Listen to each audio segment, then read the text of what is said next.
If you're looking for player prop recommendations backed by AI, then you're in the right place. Welcome, everybody. Let's dive right into our data-driven picks for Week 8 of the NFL season. Let's start with John. What do you have for us today, man? Well, on Wednesday, I told you guys to take Justin Jefferson's over, and man, did that look like the pick of the century last night while we were watching that game. And I said to look at his first half over, too, if you wanted some spicy action, and that also went pretty well, too. So both of those cash. We're going to move into the weekend with a nice little play here. This is Devon Vale over 24.5 receiving yards. Now, this might look familiar to you guys. I took this 2 weeks ago on Thursday Night Football. I guess it'd be just, it was 2 weeks ago on Thursday Night Football. And obviously, he came up short. He had two 14-yard receptions that were called back for holding penalties and a drop. So it was a bad beat. But if I can take a little bit of info from Analytical Tie here, it's to go back to the well when you got a good matchup and some of those things don't hit. He went back to Allen Lazard the week after, and that one cashed by a mile. So I love how this sets up. He had 78 receiving yards against the Chargers. He has explosive potential. And then the biggest part of this is that they're playing the Carolina terrible defense Panthers, which are 31st in yards allowed. And 24.5 yards is such a low line. Even if he's going to only see probably 3 or 4 targets throughout this game, I love his chances of getting over. He's definitely one of those guys that you watch on the field with the Broncos offense that you're like, why aren't you getting the ball to that guy more? He's huge. He's got speed. A couple of slants over the middle on that, cupcake defense of the Carolina Panthers defense. I think this cash is pretty easy. What do you guys think? 100%, man. He owes us.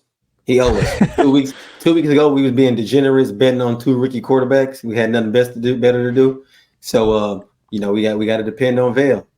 And like I said, Vale, you owe us. And I think Denver's going to be playing with a lot of, a lot of emotion, from their teammate that was, reportedly shot in the head, and it's recovering in the hospital. So I think it's going to be a very great game for Denver, very emotional, and they're gonna give their all in the field. I think this might be Vale's best game, especially against that Carolina defense. I'm thinking it might be his best game, and stay tuned because I might step him up a little bit in my parlay. But Tyler, you got any thoughts on this? I like this a lot. Absolutely love the matchup and totally agree with you. I was watching that game, 2 penalties. Just got absolutely hosed, or else you would have cashed that receiving yards prop. So totally with you on going back to the well. I still have scars in particular with Courtland Sutton getting 0 points. So we could maybe be seeing a changing of the guard here with some of these other receivers starting to get more love, especially in a matchup where, it should be pass happy or at least be willing to throw the rock on a team so bad. So I like it, man. For sure. Beat out, what you got cooked up this weekend?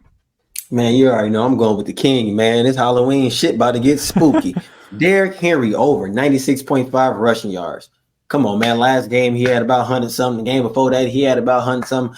I don't know when people got to stop not believing in King Henry, dog. He gonna do what it do against a diminished Cleveland Brown team in general. They got Jameis Winston back there throwing the ball, so best believe the Ravens going to be getting some extra possessions, because one thing Jameis know how to do, he know how to throw that bit to the other team. So look, this is a guaranteed lock. Put this in y'all parlays. Add it right now before this line go up, because there's a good chance it will go up. If it don't go up, they crazy. Derrick Henry's getting another 122 yard game, because they're going to be up and they're going to give him the ball. That Derrick Henry Lamar Jackson duo is crazy. It's like Shaq and Kobe. Might be saying a little bit too much, but that's what they looking like right now. Okay, that's what they looking like. What y'all think, man? I like it. I mean, it's looking like your future's so bright that you got to wear them ski goggles, man. Like, I understand. So,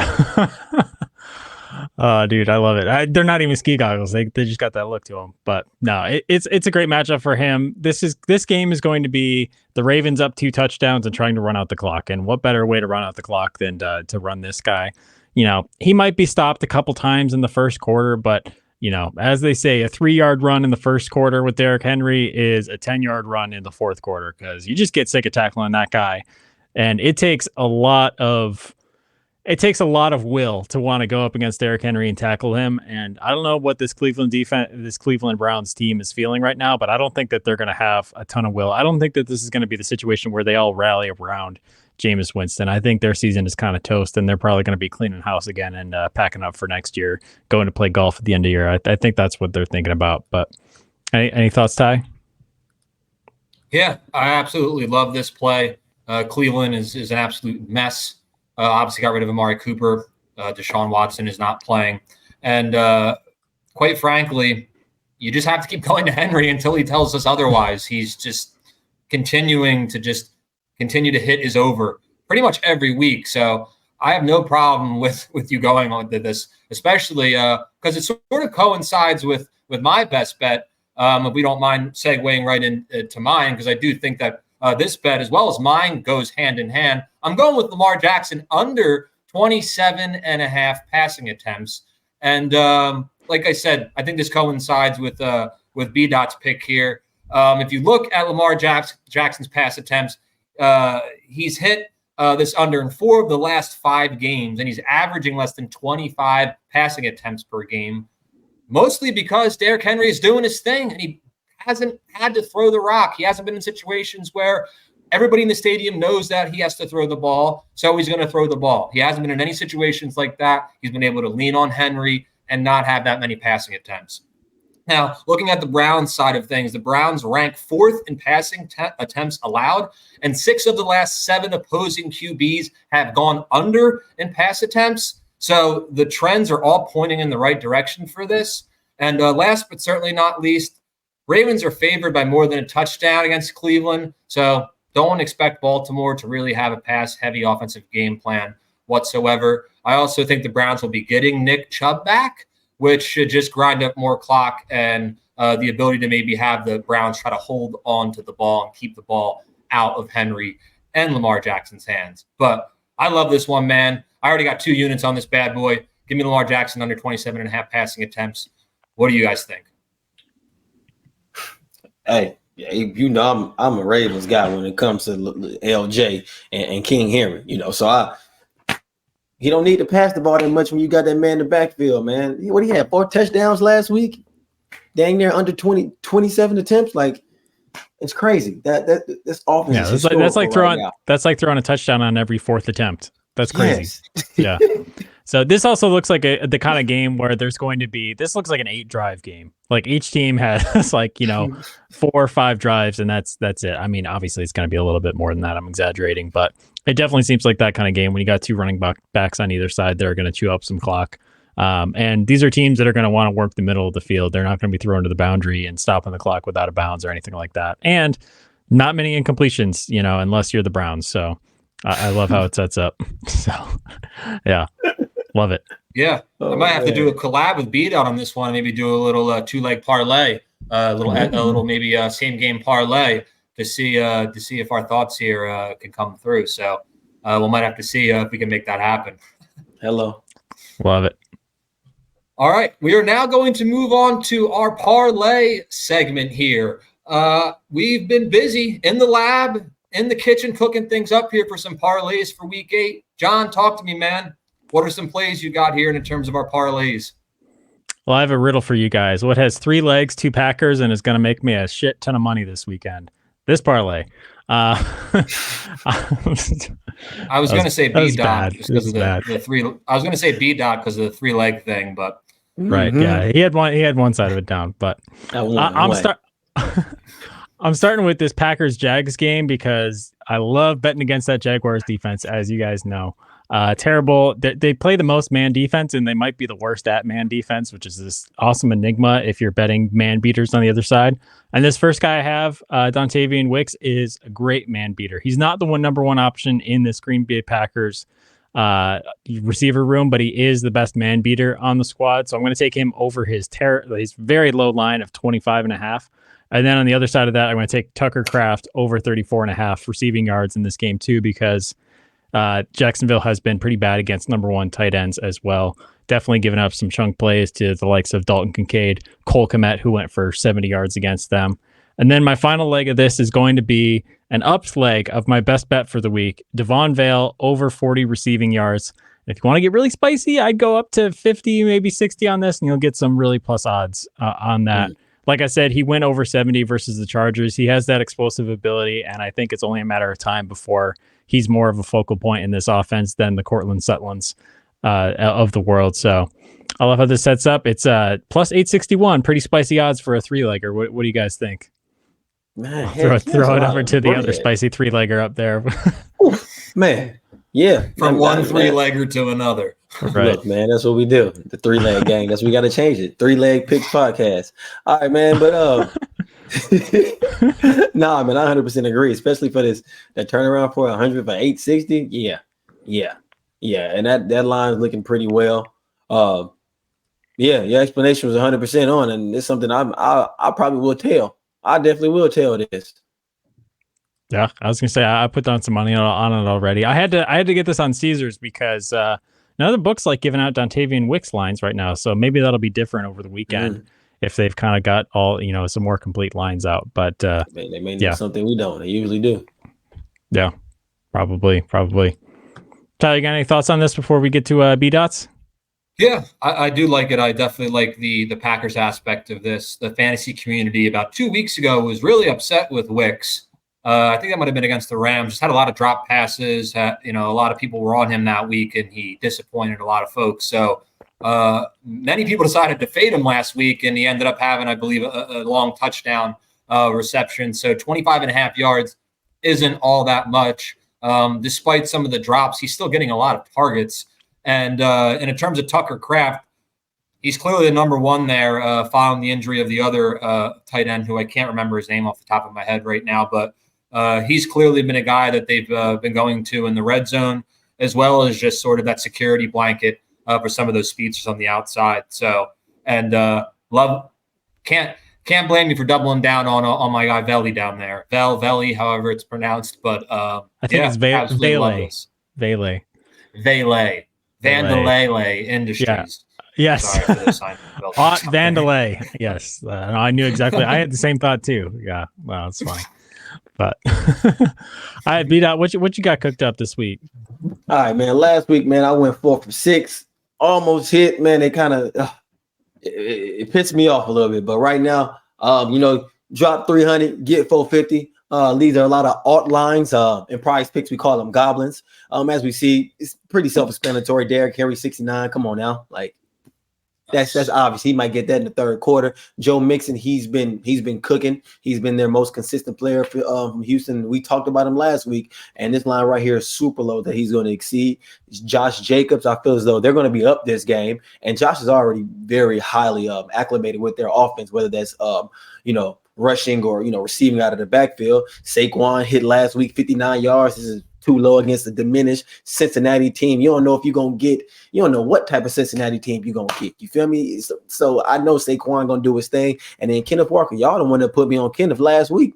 So I'm going with Kenneth against Buffalo. Buffalo got more holes in it than Figueroa Street in LA. So 39, I think this is very low, and he will exceed. I think this parlay is going to be 100% hit rate. And I know it's not that much, but hey, if you're making money, it's always good to make money. So bet 300, make 450. Man, simple as that. Y'all, if y'all want to give y'all opinion, y'all can. But honestly, y'all ain't really got to say shit. It's that, man. It's that. I know y'all agree with me. Yeah, no, for sure. And I think at least from my side of things on the Bills, Kenneth Walker is a good play because the Bills going and then game planning for this matchup, they're not going to be worried about Kenneth Walker running all over them too much. They're going to prioritize the guys that they have on the outside. Now I know they're going to be down DK Metcalf, so that's another reason why Kenneth Walker might be getting a couple more looks in this. But yeah, the Bills are pass and stop the pass. And sometimes they let some running backs leak and get some good numbers there. So they're not terrible stopping the run, but they really just don't prioritize it. So most guys that are competent running backs with good offensive lines, which I think Seattle is, they usually hit their numbers. So especially with a safe alt line, what was that 39 and a half rush yards? Yeah, oh heck yeah. That's first half for that. I don't think that's going to hurt them at all. I don't think 45 rush yards for Kenneth Walker is going to hurt the Bills at all. No, for sure. Tyler, you got anything good?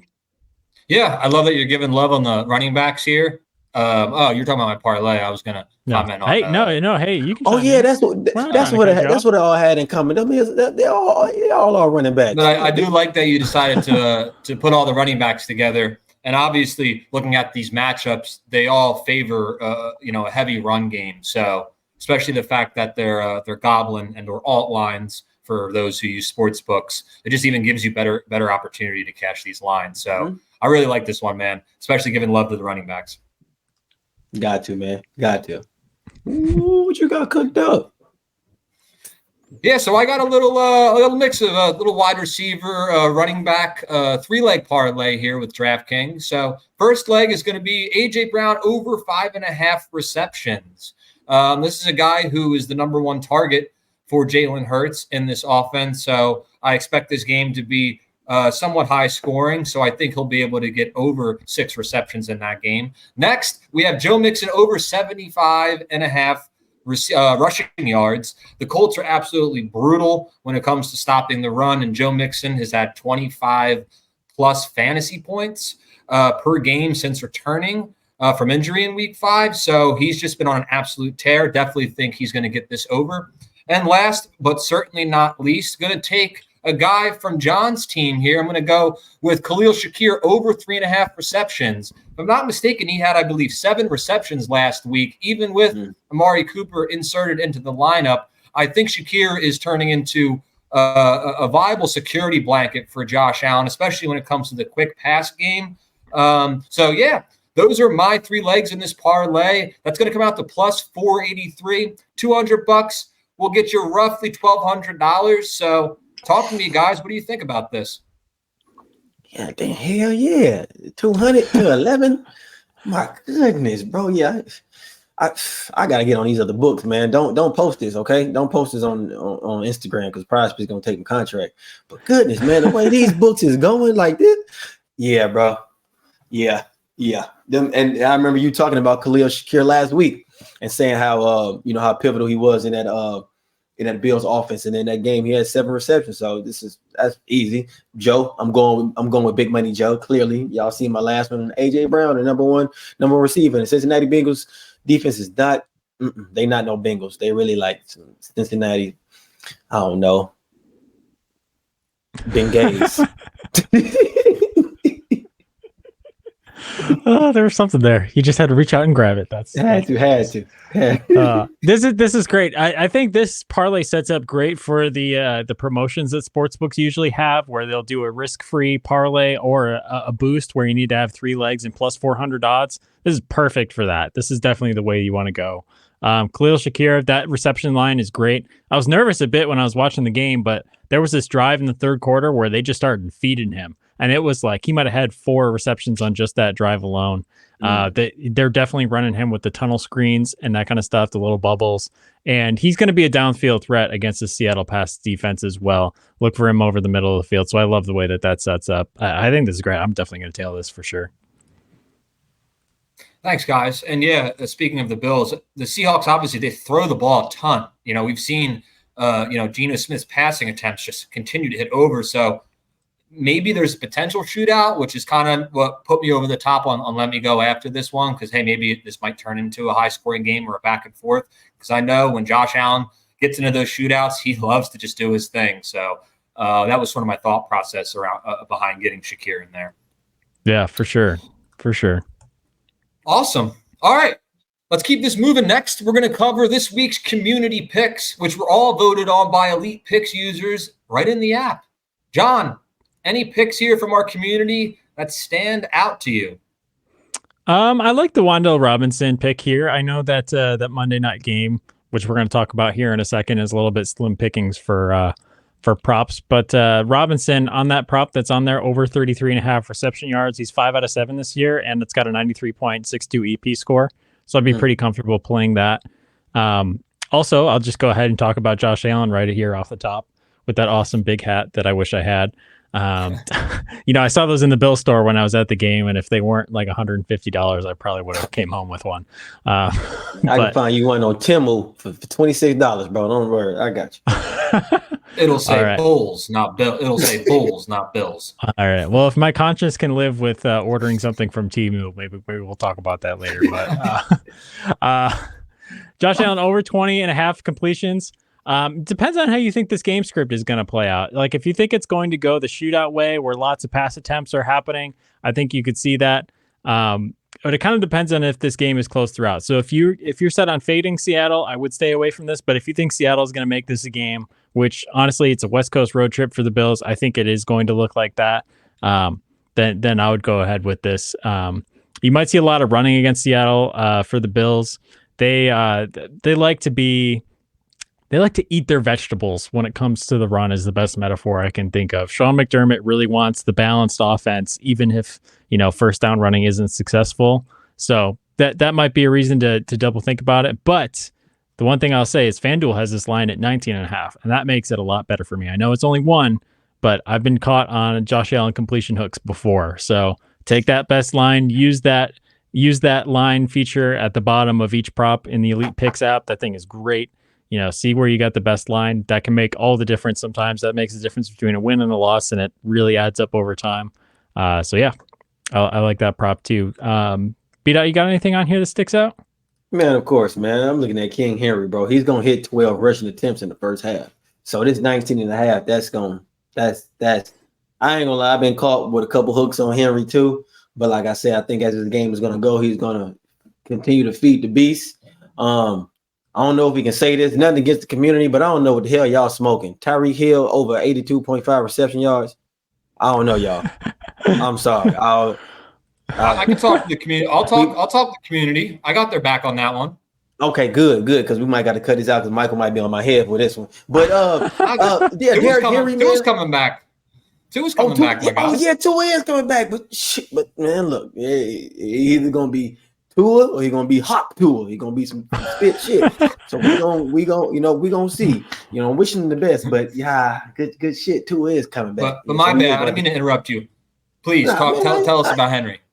I ain't much to say. It's right there. Like I said, there it go. He gonna get 12 in the first half. He gonna get 22 to 24 carries this game. I'm trying to tell y'all. That's easy over. And yeah, Tyreek Hill's gonna have a great week this week. Especially with Tua coming back. So yeah. I don't know if you want to, follow me on that, Ty.